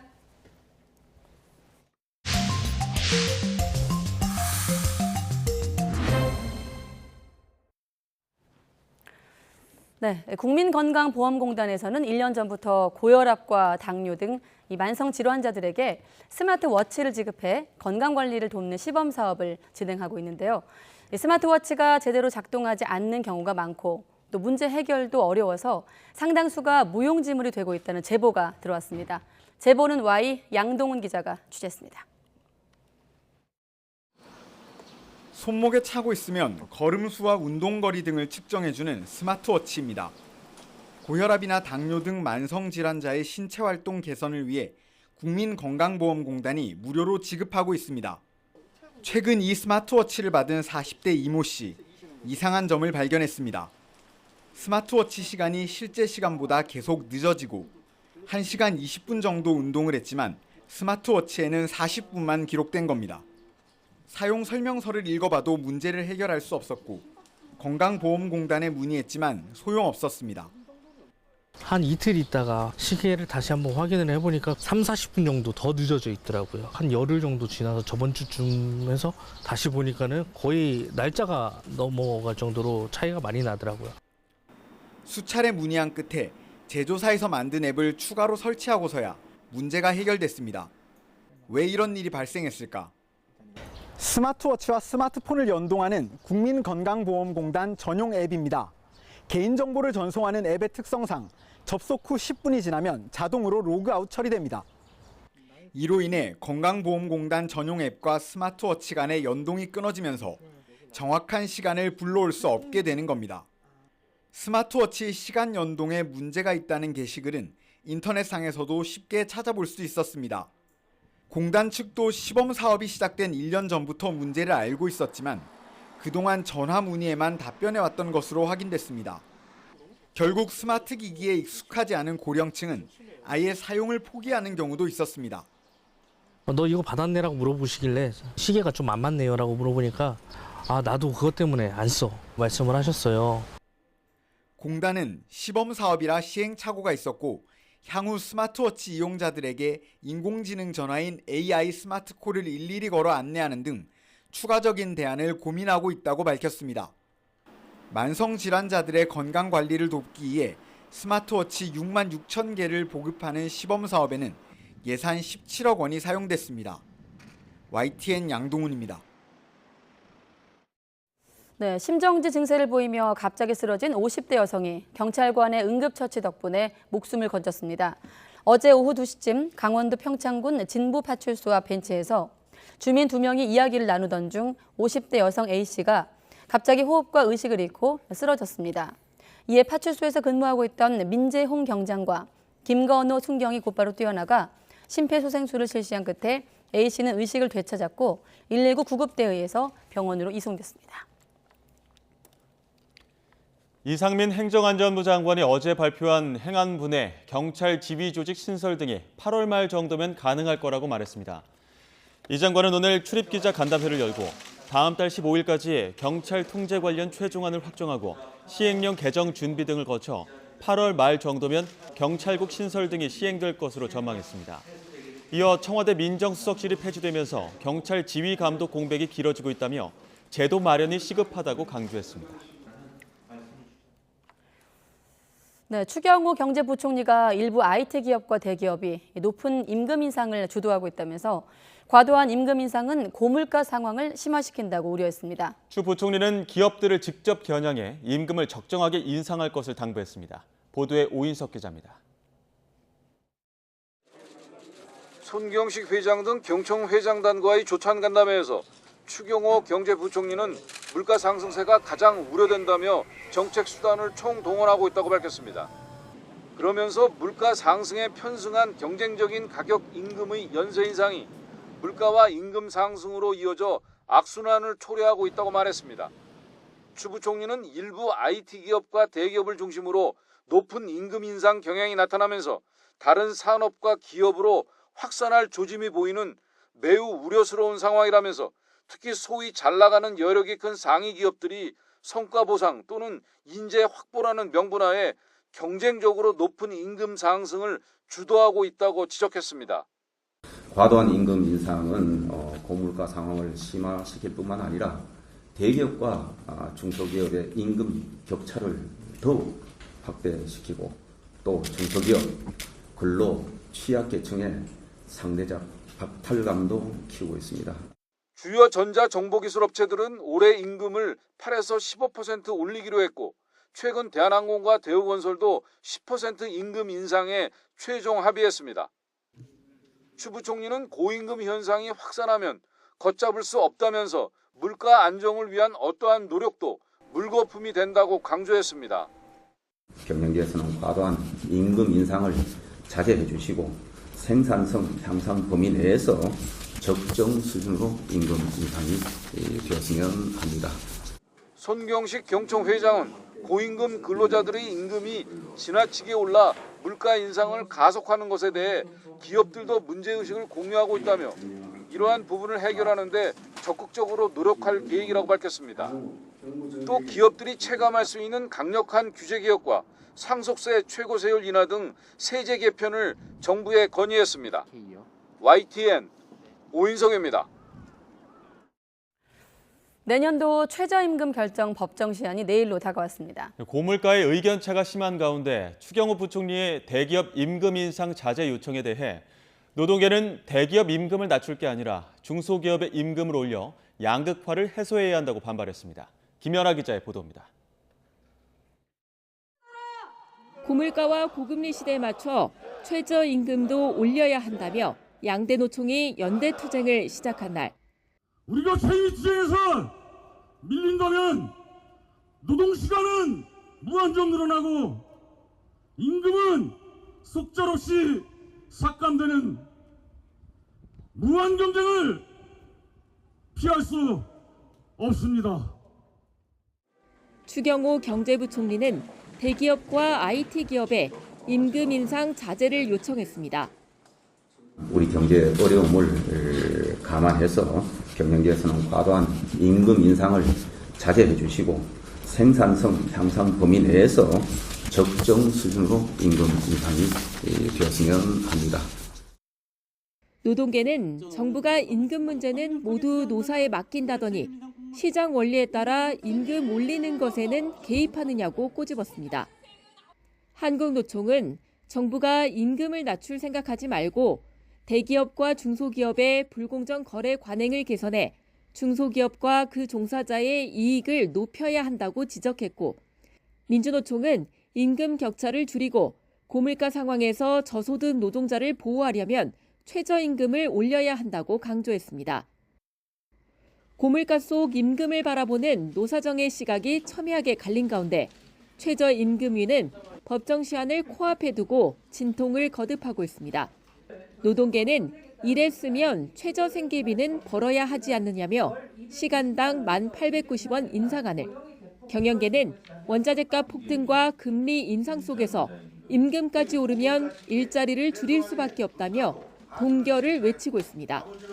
결정권을 쥔 공익위원들은 시한 내 결정을 고수하고 있는데 노동계는 이 첫 싸움이 윤석열 정부 5년 노동정책을 결정할 것이라며 강경 투쟁 방침을 밝혀 하반기 노동시장의 불안정성이 확대하는 모습입니다. YTN 김연아입니다. 부채 비율이 200%가 넘는 한국전력이 전기 용금 인상과 더불어 해외 사업장을 팔아서 적자를 메우겠다고 밝혔습니다. 매각 대상에는 한전을 제외한 전력 그룹사 5곳 소유의 해외 자산도 포함됐는데 내부에선 알짜 자산까지 팔아야 하는 거냐는 볼멘 소리도 나오고 있습니다. 최기성 기자가 취재했습니다. 한국전력이 매각을 공식화한 해외 자산은 필리핀 세부에 있는 석탄발전소 한 곳과 디젤 발전소와 배전회사 등이 섞여 있는 사업장 한 곳입니다. 세부 석탄발전소는 최근 3년 동안 평균 연매출이 1,000억 원을 넘고 단기순이익은 200억에서 300억 원대로 꾸준히 돈을 벌고 있습니다. 디젤 발전소와 배전회사 등을 운영 중인 SPC, 특수목적법인 사업장 역시 최근 3년 동안 평균 단기 순이익은 160억 원 이상입니다. 두 곳 다 우량자산으로 평가받습니다. 한전 측은 매각 주관사 선정이 끝나 같이 산정 중이라면서 매입 당시 투자 비용 등은 공개할 수 없다고 설명했습니다. 그거가 최소화가 될 수 있다고 생각해서 아마 그 금액으로 들어올 가능성이 있기 때문에 최대한 아예 안 나가는 게 저희는 좋을 것 같습니다. 지난 2016년 5개 발전사가 각각 4%, 800억여 원씩 투자해 모두 20% 지분을 확보한 인도네시아 바양강산 사업도 알짜로 분류되는데 이번에 매각 검토 대상에 포함됐습니다. 지분 4% 기준으로 2019년 장부가액이 1,700억 원 정도였는데 국제 상황 등으로 석탄 가격이 급등하면서 이번 달 기준 장부가액은 7천억 원으로 올랐습니다. 초기 투자 금액보다 9배 가까이 오른 가격에 팔 수 있게 된 셈입니다. 상황이 이렇다 보니 한전뿐 아니라 발전사 내부에선 회사채를 갚기 위해 알짜 자산을 팔아치우는 게 맞는 방향이냐는 목소리도 나옵니다. 한 발전사 관계자는 취재진과 통화에서 수익이 안 나면 당연히 팔아야겠지만 배당금이 갈수록 늘고 있는 자산을 파는 게 맞는지 의문이다라면서 억울한 부분이 있지만 내색은 못하고 있다고 말했습니다. 이 밖에도 발전사들은 해외 자산 매각이나 지분 조정 등을 추가로 검토하고 있습니다. 서부발전 인도네시아 사업과 남동발전 불가리아 태양광 사업, 남부발전 미국 가스 복합 발전 사업, 중부발전 미국 태양광 사업, 동서발전 인도네시아 탄중 석탄화력 발전 사업 등 10곳이 대상입니다. 전문가들은 매입가와 매각가를 단순 비교할 게 아니라 현 시세와 비교해서 얼마나 차이가 나는지 따져야 헐값 매각인지 아닌지 정확한 평가가 가능하다고 지적합니다. 시간에 쫓겨서 자산 매각이 추진되면 헐값 매각 가능성이 커짐으로써 충분한 시간이 주어져야 할 것입니다. 한전의 부채 규모는 145조로 자기 자본의 2배를 넘어섰고 올해 적자만 30조 원에 달할 것으로 예측됩니다. 한전 측은 해외 사업 구조조정으로 1조 9천억 원을 확보하겠다면서도 구체적인 대상이 어디인지는 비공개라고 밝혔습니다. YTN 최기성입니다.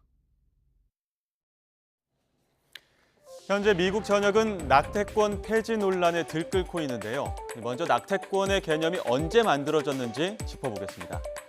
1973년 미 연방 대법원은 낙태를 처벌하는 건 사생활의 헌법적 권리를 침해한 것이라며 위헌 결정을 내리는데요.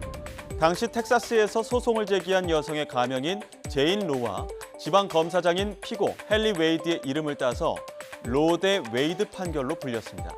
바로 이 판결 이후 50년 가까이 미국 여성에게는 낳지 않을 권리가 보장돼 왔습니다. 하지만 현지 시간으로 지난 24일 미 연방 대법원이 로 대 웨이드 판결을 공식 폐기하고 주별로 낙태 금지가 가능하도록 판결했습니다. 연방 대법원의 판결 이후 미 전역은 그야말로 발칵 뒤집혔습니다. 내 몸은 나의 선택.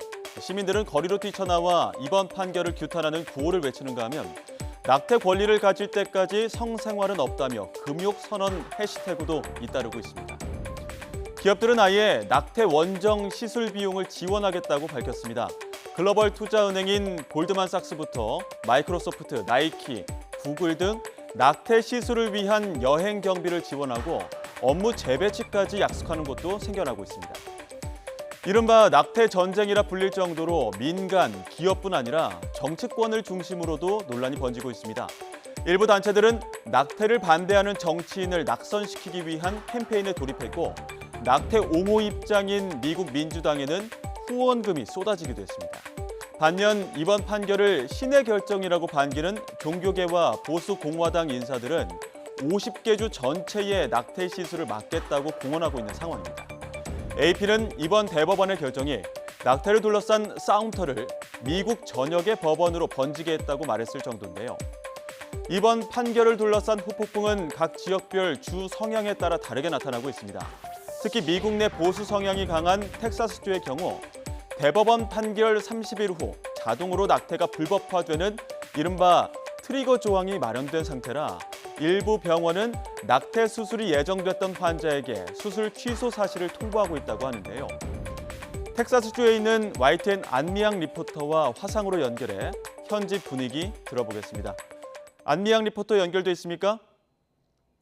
네, 안녕하십니까. 텍사스에서 안미양입니다. 네, 지금 미국 전역에서 낙태권 문제에 대해서 논란이 확산되고 있는 상황인데 찬반 시위도 끊이지 않고 있고 경찰이 퇴로탄을 쏘면서 물리적인 충돌도 빚어졌다고 합니다. 지금 미국 현지 분위기 어떻습니까? 네, 지금 보도에 따르면 미국 전역에서 시위가 계속되고 있습니다. 워싱턴 DC뿐만 아니라 미국 전역의 곳곳에서 낙태 권리를 옹호하는 사람들의 시위가 이어지고 있는데요. 텍사스에서도 주청사가 위치한 저희 오스틴도 마찬가지입니다. 지난 주말에 39도를 넘는 폭염이었는데 수많은 사람들이 시위에 참여했고 또 물론 낙태 금지를 찬성하는 쪽도 맞불 시위를 벌이기도 했습니다. 또한 주요 미국 언론들의 보도에 따르면은 일부 지역에서는 찬반 의견 충돌이 주먹질로 이어지기도 하고 좀 불미스러운 일도 많았던 걸로 보입니다. 다만 찬성하는 사람들보다는 여성 인권과 자기 결정권을 침해한 결정이라면서 대법원을 비판하는 시위가 절대적으로 많아 보입니다.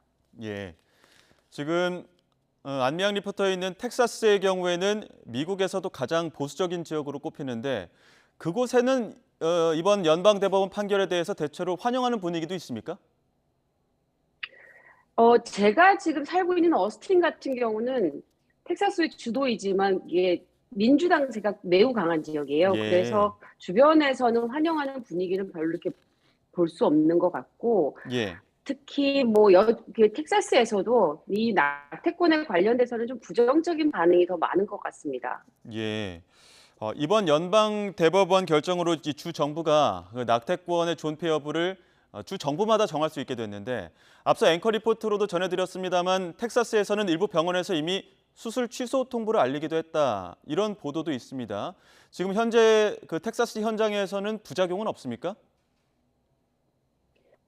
네, 아직 지금 당장 부작용이 드러나는 것 같지는 않습니다. 다만 그 지역 언론 보도를 보면은 일단 홀 우먼스 헬스라든지 플랜드 페런트후드 같은 그 텍사스 지부 병원들이 로데웨이드 판결 폐기 직후부터 낙태 시술을 중단했다고 발표를 했거든요. 그래서 아마도 이 중단된 시술을 예약을 했다가 중단이 됐거나 이런 분들한테 부작용이 좀 며칠 내에 일주일, 2주일 내에는 나오지 않을까. 당장은 눈에 띄는 부작용은 보이지 않고 있습니다. 예, 당장 눈에 띄는 부작용은 없다. 그러니까 텍사스주 상황에서는 지금 당장 낙태가 불법이 되거나 이런 상황은 아니라는 거죠?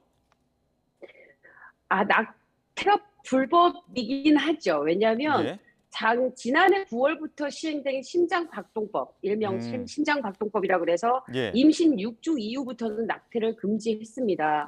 그래서 그런데 이번에 연방대법원 판결이 나오면 6주가 아니라 수정 직후부터 낙태가 금지가 될 예정입니다. 그래서 그 켄 팩스턴 텍사스주 법무장관이 대법원 판결 이후에 발표한 성명을 보면 빠른 시간 내에 낙태 금지법을 발효하는 날짜를 정할 것이다라고 밝혔고요. 따라서 낙태는 전면 금지된 건데 다만 이 부작용이 아까 제가 앞서 말씀드린 것처럼 부작용이 당장 눈에 보이기에는 조금 빠른 시간인 것 같고요. 물론 이제 낙태약을 공급하는 그러니까 텍사스 법 중에 낙태약을 공급하는 사람들도 최대 2년형까지 선고받을 수 있는 법이 있습니다. 하지만 낙태약을 복용하는 경우는 불법이다라는 게 명시가 되어 있지 않아서 낙태약에 관련된 규제 법안도 추가로 나올 거다라는 의견도 있습니다. 예. 지금 텍사스에서는 낙태가 이렇게 말씀하신 것처럼 불법인 상황이다 보니까 시술이 가능한 곳으로 이른바 원정 시술을 받으려는 움직임도 있다 이런 보도도 있는데 이 부분에 대해서는 혹시 전해 들은 바 없습니까? 일단은 원정 시술은 지난해부터 굉장히 많이 증가를 하고 있고요. 예. 뉴멕시코주로 좀 많은 사람들이 가고 있다고 보도가 나오고 있습니다. 일단 뉴멕시코주 같은 경우는 민주당 소속의 주지사가 지금 집권을 하고 있고 예. 이 주지사는 낙태 권리를 보호하겠다라고 이미 천명을 했고요. 11월 이번 올해 11월 중간 선거에 도전하는 공화당 후보도 15주 이내 낙태는 허용하겠다. 그리고 강간이나 근친상간의 피해를 입은 경우에도 낙태를 허용하겠다는 입장이기 때문에 뉴멕시코를 향하는 사람들은 굉장히 늘어날 것으로 보이고요. 물론 지난해 그 텍사스에서 9월부터 6주 이내에만 낙태가 가능하다고 한 법안이 발표된 이후로 뉴멕시코주의 가족계획 클리닉이 발표한 내용을 보면 텍사스를 포함한 낙태 금지 지역에서 온 환자가 몇 달 만에 거의 1년도 안 됐는데 한 1,700여 명으로 과거 대비 3배 이상 늘었다고 하는 걸 보면 원정 시술은 이미 시작이 됐고 더 증가할 것이다라고 봐야 될 것 같습니다. 이렇게 이미 원정 시술이 시작이 됐고 더 증가할 것으로 보이다 보니까 특히 아마존, 애플, 마이크로소프트 등 미국 주요 기업들도 원정 시술 비용을 지원하겠다 이렇게 나섰는데 혹시 텍사스 현지에서도 이 대기업 중심 혹은 다른 기업들 중심으로 이런 지원책들이 나오고 있습니까? 일단 미국의 같은 경우는 이제 회사들이 내셔널 와이드로 각 주마다 그 지사라든지 본사를 두고 있잖아요. 그래서 예.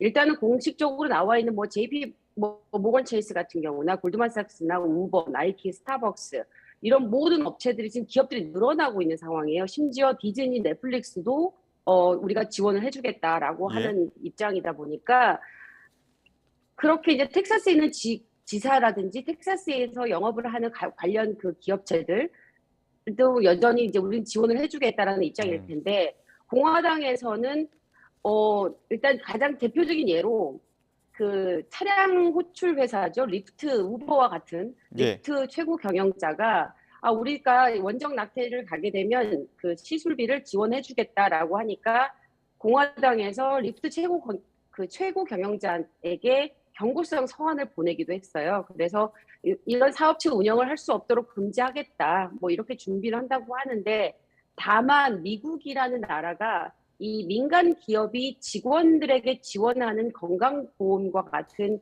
근로자 퇴직 소득 보장법이라는 게 있어요. 그래서 이거를 과연 주정부가 간섭할 수 있을 것이냐, 없을 것이냐 하지만 텍사스라면 민간을 동원한 소송을 줄여 갈 수 있지 않을까 이런 분석도 있습니다.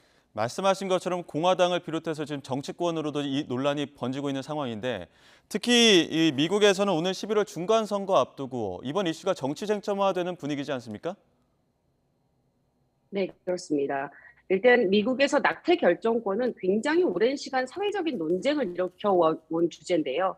바이든 대통령이 대법원 판결 이후에 낙태권을 보장하는 민주당에 투표해라라고 말한 것은 조금 이례적이거든요. 왜냐하면 삼권 분립을 그러니까 어긋난 발언이기도 한데 이렇게 발언한 것을 두고 정치 쟁점화를 하겠다라는 분석이 나오고 있어요. 이유는 일단 지금 현재 바이든 대통령의 지지율이 굉장히 많이 하락한 상황이고요. 예. 그래서 이 로데웨이드 판결 폐기를 지지하지 않는다는 여론이 59%나 됩니다. 따라서 민주당에서는 이번 판결을 쟁점으로 삼아서 바이든 대통령 지지율 회복을 노릴 것이라는 판단이 나오고 반면에 공화당은 로데웨이드 판결 폐기를 이 이슈를 조금 줄이고 물가 인상, 인플레이션 등 이런 경제 이슈를 가지고 11월 중간 선거까지 몰고 가서 선거를 좀 승리로 이끌겠다라는 전략이라고 현지 언론들은 분석하고 있습니다.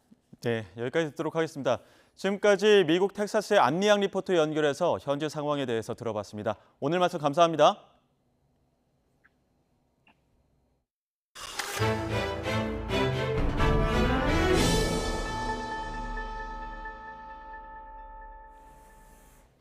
반러시아 전선을 구축한 주요 7개국 G7 정상회의가 열렸지만 러시아는 그야말로 보란 듯이 우크라이나의 민간인 시설을 무차별 폭격했습니다. 심지어 초등학교에도 미사일 공격을 했는데 러시아군의 미사일이 떨어진 한 쇼핑몰에는 폭격 당시 쇼핑객 1000여 명이 건물에 있었습니다. 이상순 기자입니다. 현지 시간 27일 우크라이나 중부 크레멘추크시의 한 대형 쇼핑센터에 미사일이 떨어졌습니다. 당시 1000여 명이 건물 안에 있었는데 최소 10명이 숨지고 40명 이상이 다쳤습니다. Authorities believe there may be large number of civilians inside. We do not have yet any hard numbers on casualties, but whatever that number is, any attack that hits a shopping mall is utterly deplorable. 한 초등학교에는 로켓탄이 거대한 구덩이를 만들었습니다. 이른 새벽이라 다행히 인명 피해는 없었습니다. Мы сделаем все, чтобы наши дети пришли в школу и учились или онлайн, или офлайн, но мы сохраним свой контингент. 동부 도네츠크주의 슬로비안스크시 주거 지역도 새벽녘에 폭격을 당해 사상자가 발생했습니다. 시 당국은 러시아군이 집속탄을 사용했다고 주장했습니다. 러시아군이 주요 7개국 G7 정상회의 개막 직전인 주말부터 무차별 폭격을 퍼붓고 있습니다. 젤렌스키 우크라이나 대통령은 최신 미사일 방어 시스템 지원을 거듭 호소했습니다. Мають достатній спільний потенціал, щоб зупинити російську агресію і проти України, і проти Європи в цілому. Це можливо. G7은 반러시아 연대와 이를 위한 지원을 재확인했습니다. Alle Regeln, alle Vereinbarungen, die wir miteinander getroffen haben über die Art und Weise der Zusammenarbeit von Staaten sind damit gebrochen worden. Ganz besonders die Verständigung, dass Grenzen nicht mit Gewalt verschoben werden sollen. 젤렌스키 우크라이나 대통령은 G7 정상회의 화상연설에서 우크라이나에 안전보장에 주요 7개국이 참여해달라고 촉구하면서 이번 겨울까지는 전쟁이 끝나기를 희망한다고 밝혔습니다. YTN 이상순입니다. 네, 미국에서 250여 명을 태우고 가던 열차가 트럭과 충돌을 해 3명이 숨지고 최소 50명이 다쳤습니다. AP통신은 현지 시각으로 27일 오후 시카고를 떠나 LA로 가던 암트랙 열차가 중부 미주리주 맨던을 지나던 중 건널목에 있던 덤프트럭과 부딪히면서 선로를 벗어났다고 밝혔습니다. 미주리주 교통당국은 이 사고로 현재까지 3명이 사망했다고 밝혔습니다.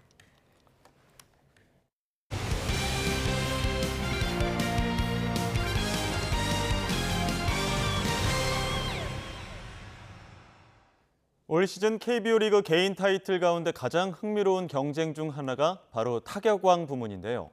외국인 선수들의 추격도 만만치 않지만 현재로는 키움의 이정후와 롯데 이대호의 대결로 압축되는 분위기입니다. 김상익 기자가 보도합니다.